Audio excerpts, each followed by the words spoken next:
you want this money? You gonna have to tote this line.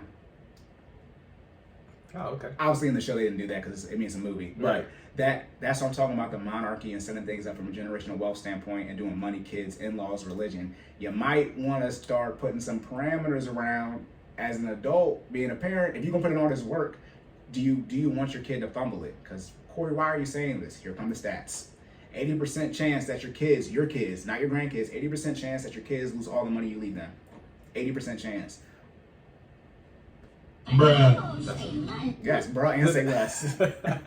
80% chance. That's why I said all that, right? So that's probably the rest of the podcast. Me saying wild stuff and then backing it up with stats. So you got.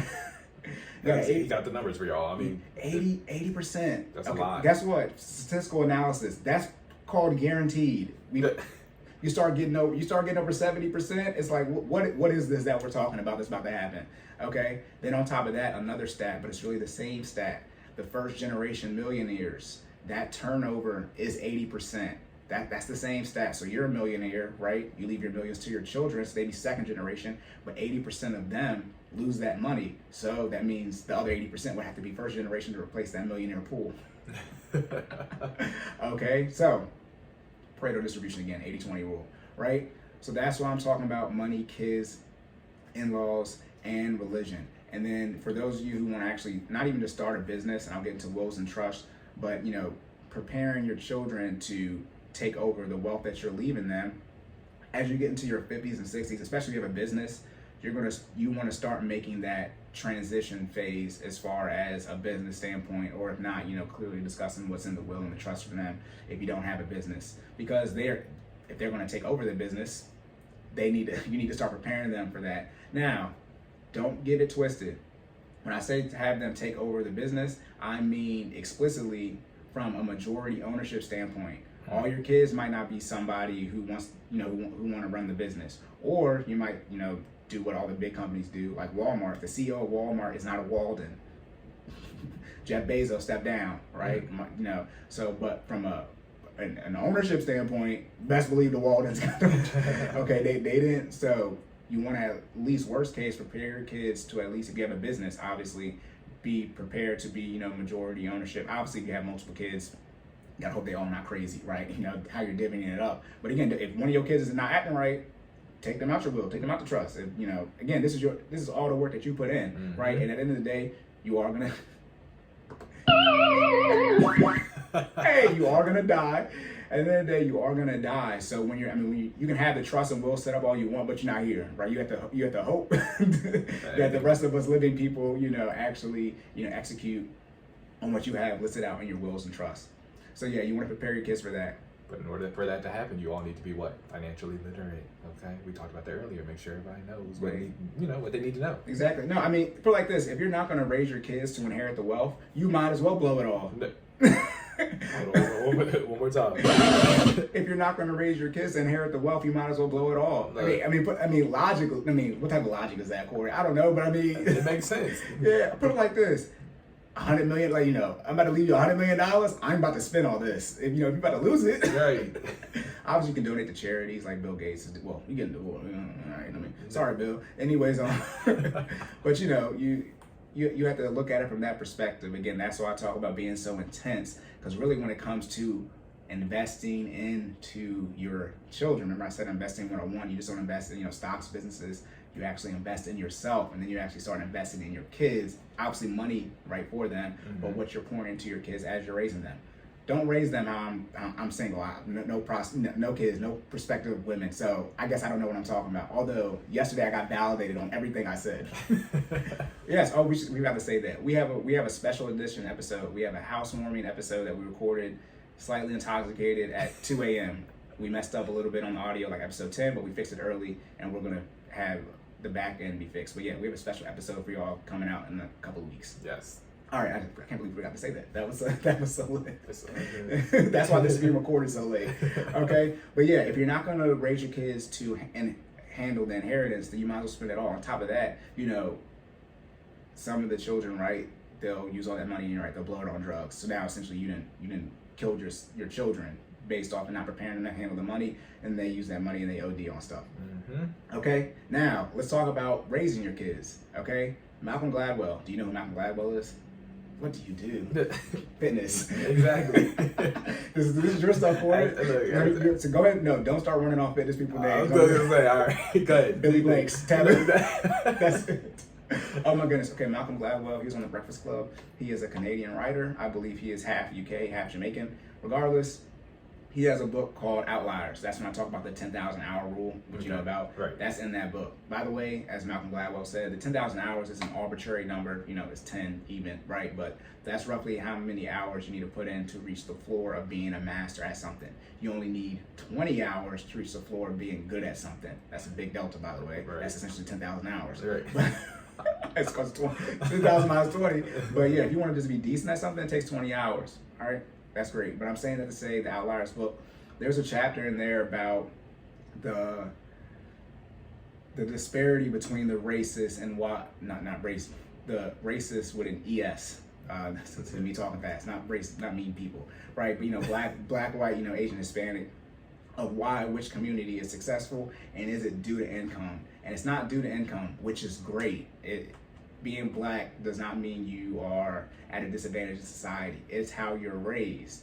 And so what he showed in that book, obviously I'm paraphrasing, please read the book Outliers and get his stats on there. But in short, they were taking kids to the doctor, and the parents that prep their kids to ask their doctor questions, they are not more assertive, but you know, they have better success long term. And that happened to be in the more affluent communities. Not that it was only white people doing it. It was an income thing. And obviously, again, we know white people make, you know, Asians, they make more money than black people. But however, that since it's an income issue, it's not a race thing, because the black people who have the income, they don't fall victim to that situation. That's the mindset, mental makeup, the team building. Gotcha. So then on top of that too, about schools, right? And if like you go to your impoverished communities, right, versus, you know, wealthy communities, are those kids smarter? Nope, not smarter. What happens if the test scores are relatively the same? There is a difference, but they're relatively the same. What happens is those kids go summer camp, and the wealthy kids go on vacation, like, you know, they go to Europe or something like that. They go to museums, and then when they come back, their test scores are jumped up. So again, income issue, income. All right, so that's why you're going to figure that out. And then, what is that? The one. Did you see it? Yeah. Okay, generational wealth. Right now, we're talking about y'all dying, wills, trust. The black community, the one that's all about going. The black community, the one that's all about getting into heaven, yet nobody wants to die. I know. The black community. I'm gonna say it third time's charm. The black community, the one that's all about getting into heaven, yet nobody wants to die or talk about death. Okay, you got to get these wills set up. Yes. Trust isn't for everybody. I'll get into wills and trust a little later on, right? Power of attorney set up, right? Health directive set up. You need to put things in place because you are going to die. We're keeping that. Yeah. We were decided on a death soundboard. Keeping it back, man. Yeah. That got added 10 seconds before the episode. Right. Jordan asked, I was like, okay, I got something. All right. But yeah, you need to have these things set up in place so that when it is your time to go, regardless if you are going to die, I don't know if you believe in stuff, but you are going to pass away. So things are set up properly when you are gone. And again, especially in the black community, you need to hope your parents are talking to you, but if not, press them. Talk about their estate and what it's going to look like that you're going to handle when they pass away, so you're prepared for that. Again, like I said, if you're not raising your children to properly inherit this wealth, then don't leave it to them. And then, as you know, being a millennial, your parents in their 50s, 60s, you should be knowing what it's looking like. Now again, this is me, not saying you know how much debt they have, but when they die, you're going to You have to figure out what happens. Black people, when it's going to come to you anyway, so you might as well know now. Again, you don't want to be bearing your parents or one of them and be like, wait, what, they got all this? I thought we had the house. We've been living in the house for 40 years. Your parents did a first mortgage, a second mortgage. Remember when they built the deck? Remember when they built that addition? Remember when it flooded? That's all debt. HELOCs. And now they upside down on the mortgage. You know how hard it is to get upside down on a mortgage? Oh my goodness. So you need to put those. I said health directive, so that was you did. So you want to tag in on that? No. You good? Okay. Then on top of that, no, good. You're good. Yeah, we good. I'm good there. So then We talked about it before. Listen to other episodes. Yeah, right. I couldn't remember which one it was. But I think it might have been the prenup episode. That's 11. Regardless, or 10. Anyways, so let's talk about the gift tax situation. Right? Okay. We're talking about passing things off. I did a reel on this. In short, you can gift someone $15,000. You can give multiple people $15,000, not a cap. So I can give Jordan $15,000, and I can give his wife $15,000, not a total cap overall. Okay. Okay. That's 30K total. I'm just keeping track of the number. Yeah. So let's say, right, you have two parents, right? So they can, now normally this is tax. So you would think if I'm married, that it would be still 15K. Nope, it's 30K because your dad can gift you 15K and your mom can gift you 15K in a tax year. That's $30,000. You pay no taxes on it. Okay. Let's say you're about to get married. So what do you also have? They have an in-law or soon to be in-law, and they're about to pay for your wedding. So then they double that. They can gift, their son or daughter-in-law another $30,000. That's 60. Hold on, you're about to get married. So then you have in-laws as well. So then your in-laws do the same thing. So they give you 30K and then they give their son or daughter 30K, right? So that's 30, 30, 30, 30. That's $120,000. Okay. Wait, hold on. Generational wealth. Now we're gonna throw in some grandparents, okay? How many sets of grandparents do you have? You would have 2, but when you get in-laws, you get 4, okay? And each set is $30,000. So in this case, it'd be 6 sets, right? So 30,000 times 6, that's $180,000 that you get, and $180,000 that your spouse gets, for a total of $360,000 you can receive in 1 year, no taxes at all. That's how you see some of your peers, how do they get the wedding paid for, and college, and that. This is just one method. I'm not even talking about having college funds set up, things of that nature. But don't do this. Speak with a tax professional. But that is in the tax code, and that is just a way people are using things to their advantage. But obviously, if y'all picked it up, you need to have the $15,000, right, or 30K. Clearly, have to be in a high cash position. Clearly, right, to gift that. But that's when y'all be seeing like, how did they get married in the house? Or their parents gifted them the down payment? Yes, their parents gifted them the down payment. And again, they can gift them 30K on December 31st, 2021. Then gift them 30K on January 1st, 2022. 60K right there. That's a cheat code, right? That's like one of the ones like the San Andreas ones. You got to memorize. That's tax free. Right. So you can make use of that. Then on top of that, when we talk about colleges, let's say they have the ESA or 529. I'm going to define those in a little bit. But let's say they have one of those. Let's say you have 100K. I think we brought this up before. Maybe not. I can never remember if we said it on here or if we said it to each other. But let's say you got 100. We talk a lot, yo. Yeah. Let's say you have 100K in a college savings account for you, right? In ESA.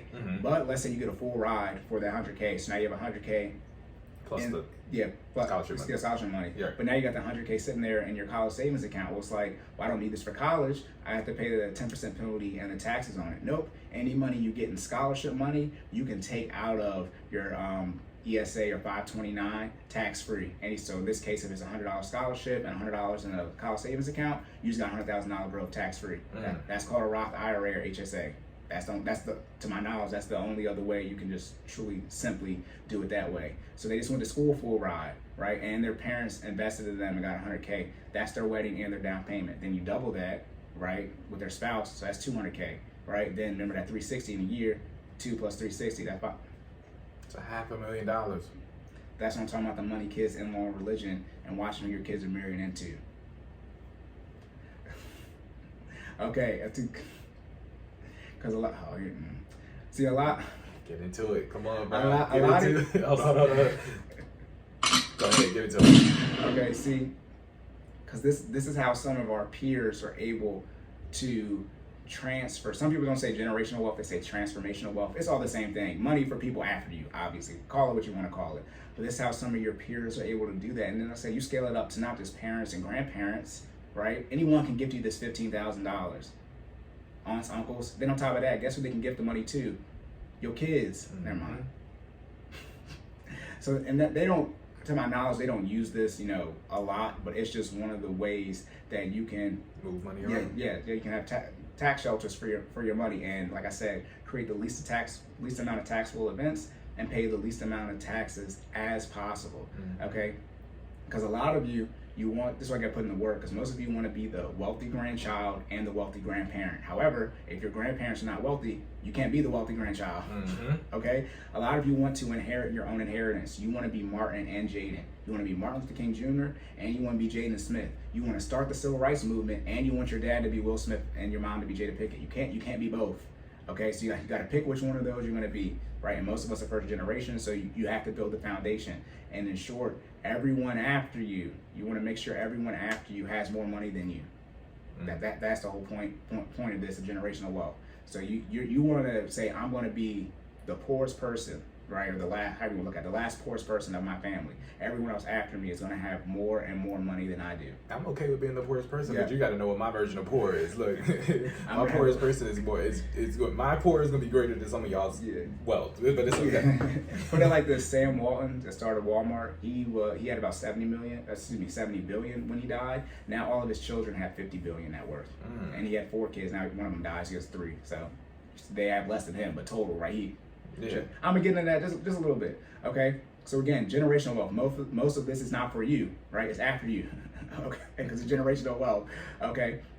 So make sure if you're first generation, you gotta make sure you build that pipeline, that initial foundation, so that the wealth can stay in your family and it actually stays. Remember, 80% chance that your kids are gonna lose it, okay? And you might be there, you might watch them lose it.